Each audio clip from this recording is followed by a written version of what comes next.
All right, welcome all to this brief intro to the Arturia Minibrute. A while back on the channel, Uncommon Knowledge UK with Unknown Nordic. Thank you for watching. He mentioned I've just ordered the Minibrute 1, so if you have any key tips to share, I'd watch that video too. So I love that you're watching, and I love that you keep watching Unknown Knowledge. So here's one for you, mate. Here are my top tips for the Arturia Minibrute. The first thing I'll go through is that this is a dream keyboard for me. Many people think something like the Juno 106 is the best keyboard to learn keyboard synthesis on. They're kind of hard to get your hands on nowadays. So shy of that, I think between this and something like a microKORG, I don't think you've got a better place to start. But I guess the first tip is about the physicality of this box right here. It's a tight little unit, but it ages a little poorly. All the rubber coating gets quite tacky and sticky. Dust accumulates in the grooves, and I think also that rubber treatment actually helps and contributes to the dust. So I keep this little paintbrush handy for the majority of my synths, and I just go in now and again and tidy it up, get things out of the grooves. You know, you don't want stuff corroding under the pots or getting in the gaps for the sliders. Definitely not around the key bed either. So that's just the first tip I'd have to give you. I guess a bit of a freebie, especially with older gear like this. But I love this guy, and the key bed's fantastic. Really springy. When you got it live running off a synth, the vibrations, the energy off the key bed, I think lends itself to a really fun, intuitive piece of gear to play. So, moving forwards, here's a sample. And notice I'm playing with one hand. No other hand is touching any knobs, not even the cutoff.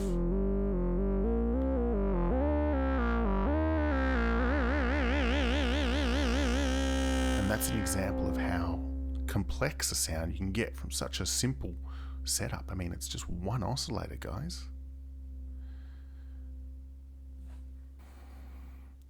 For a synthesizer that's known for such simplicity, using just these filters, the LFO bay, you're able to create a really complex sound, something that's fun and enjoyable to play. I mean, of course you can enjoy simpler sounds, but you've got to appreciate that there's simple mastery over complex sounds here. And so the first example of that, the first lesson I think you need to know is about the Aftertouch. And I've got it set here to vibrato. Based on how hard after the initial touch I push, the more vibrato gets added. It's not a binary thing. There's a scale to it, and you can press quite hard. And I've got a strong touch with heavy hands, and I ain't broken this thing yet. You can also set it to cutoff like this, and the same gradient applies. You know, there's not much range of motion, so there's not much nuance to it. But still, all these things help when you're playing live and your hands are free on multiple keyboards. You might have, you know, your right hand on another keyboard playing a lead part. On your left, you need this free to work and operate. I mean, this saves you having to use cutoffs or anything. Like I do normally live, where I just tweak the cutoff filter on that. But in this instance, I've got the modulation wheel set instead to LFO. And here you can see there's a slight LFO pitch modulation there. And because I've assigned it to the cutoff wheel, it's quite a subtle control over that. Again, I say subtlety because if you rely just on the embed controllers on the panel, without the modulation wheel, it is very blunt. But obviously here I'm using the filters to have quite a slow attack in, which you're hearing, and then a little bit of release on there. But normally, as you'll see, I put it to modulation wheel for cutoff, and the pitch range on the LFO is quite blunt and I feel rather unusable. So if I'm ever going to use LFO as a sound texture, I will instead assign it to the modulation wheel, and unfortunately that means, cutoff has to be controlled by something else, but luckily I've got a nice handy switch called cutoff at the top of the keyboard to do that for me if I need to. You'll notice we've got quite a rich sound despite being not too low. It's only halfway on the octave setting. And I'm being quite subtle with the sub. So again, subtlety is pretty much the name of the game here. So that's one octave sub oscillator. But you can expand it more by putting it down to 2 octaves, and that's where you get that richer, fatter sound. And again, you can switch between sine wave and square wave.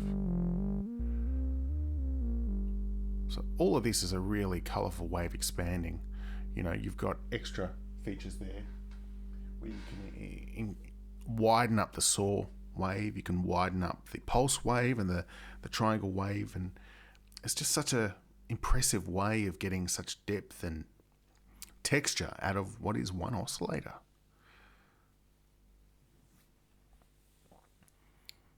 I can't stress that enough. So again, with this piece, it's more about not maxing out the settings like this.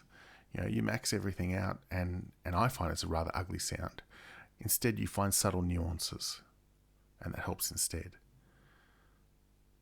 So I don't like to max out again the ultra saw wave, the square wave, or the triangle wave, as you see here. Instead, I find a subtle balance appropriate to the sound I want and the song it has to sit in, or above, or below. But if I max everything out, I think it sounds rather crude and cheap. Well, let's fix the LFOs back to normal. And there you go. I mean, there's not much difference between that and standard saw wave on a 8-bit Game Boy kind of chiptune emulator, which is great in and of its own, but I don't think reflective of the complexity you've got here. Now, same with that brute filter right there. It's not something really you want to max out and keep on. It's all about having these subtleties that you incorporate into playing, and that's why these knobs are in front of you. This isn't like the Microkorg XL, where you've pretty much just got 3 knobs to play with on the fly. You've also got other filters to use, so I'm in the low pass filter at the moment. But there's also noise you can turn on, or lower down. Not that you'd ever have noise all the way up, really. But yeah, instead with the filters, I prefer them, a bit more composed. So yeah, with that brute force filter, the Steiner-Parker filter, it mirrors the feedback loop you can do on the Mini Moog, where it sort of hotwires a signal into itself. So if I turn it up, it gets quite thick, and I find a bit overwhelming with a clippy digital signal that kind of overloads. But as a solo instrument, that's fine. For me, that just doesn't sit in the mix, because the Minibrute for me spiritually is a bass instrument, even though you can play some great high stuff on it.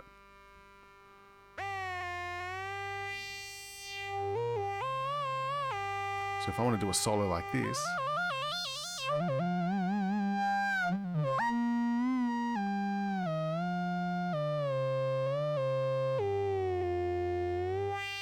again,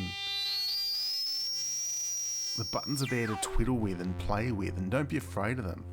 Same rate, don't max everything out and just leave it there. Embrace the highs and lows.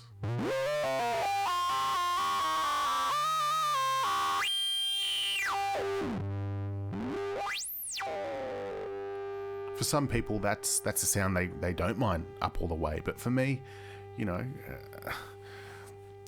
I'd rather mix around and get creative with it. And that reminds me, you know, this isn't, I think, a deceptively simple instrument with very few limits.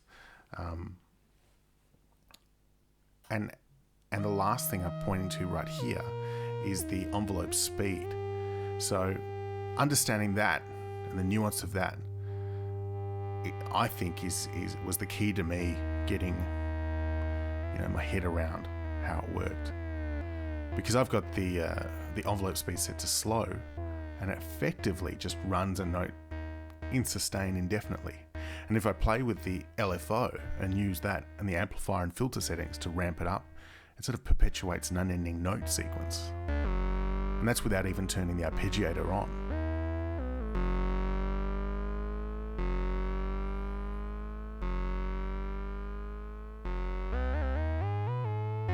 So if we turn the arpeggiator on,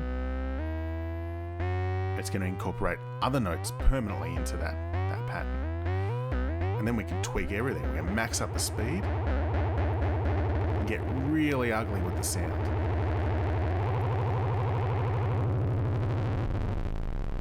Drive up that Steiner Parker filter.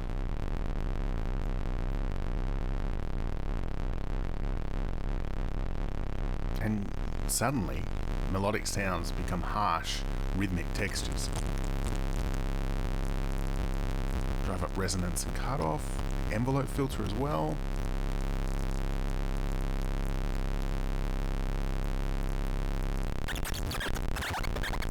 And I put a randomizer in on the LFO. And suddenly you get something from the BBC Doctor Who 70s era creature workshop.